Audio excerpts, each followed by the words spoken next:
The South Carolina Hall of Fame was founded in Myrtle Beach in 1973 to recognize and honor contemporary and past citizens who have made outstanding contributions to South Carolina's heritage, history, and progress. Wow, what a place. What a view, isn't it, John? It's absolutely unreal. All I can say is spectacular, and I know y'all are sick of that word. But Charlie Duke, I think, is an interesting person because he's only one of 12 people who walked on the moon. He was the 10th man to walk on the moon, only person from South Carolina to actually go to the moon.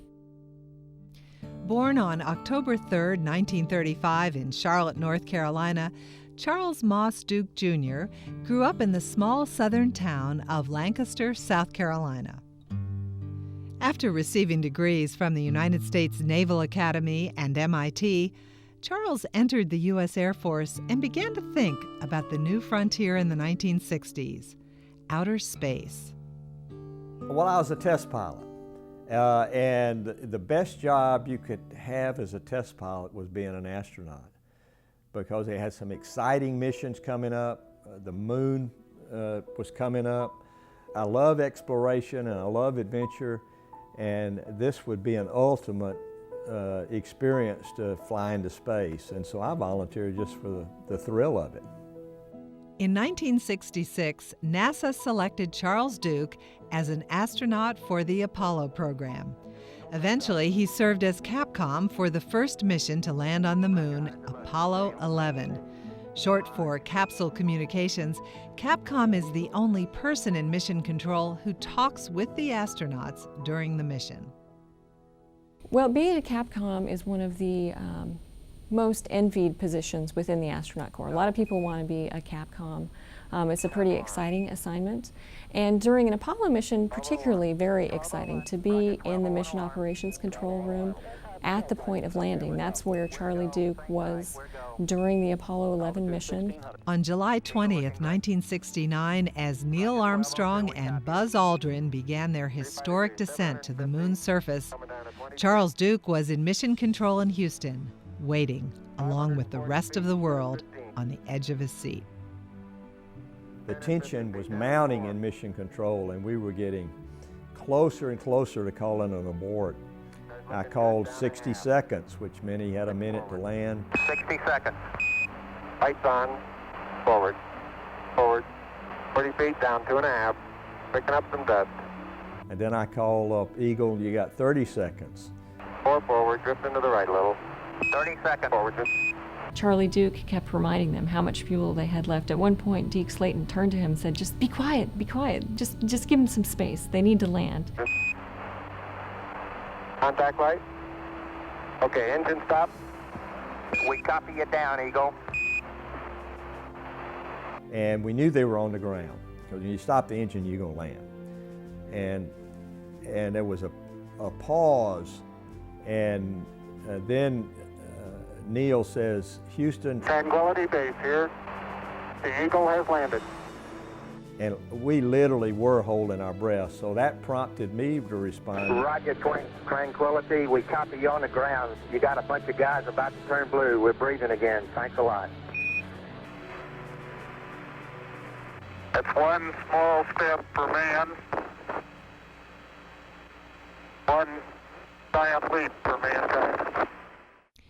In 1972, Charles Duke served as lunar module pilot for Apollo 16, the fifth mission to land on the moon.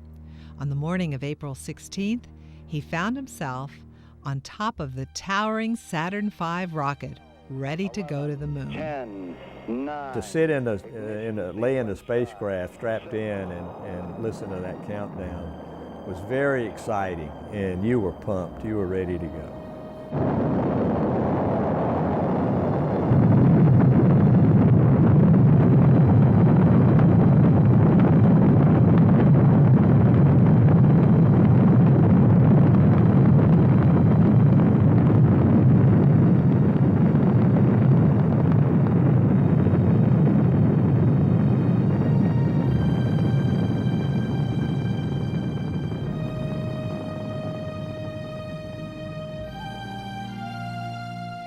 Although Charles Duke was hundreds of thousands of miles away, he was able to enjoy a special treat from home. Being from the South, when he was on his Apollo 16 mission, he wanted to have a sort of Southern tradition, and that's grits.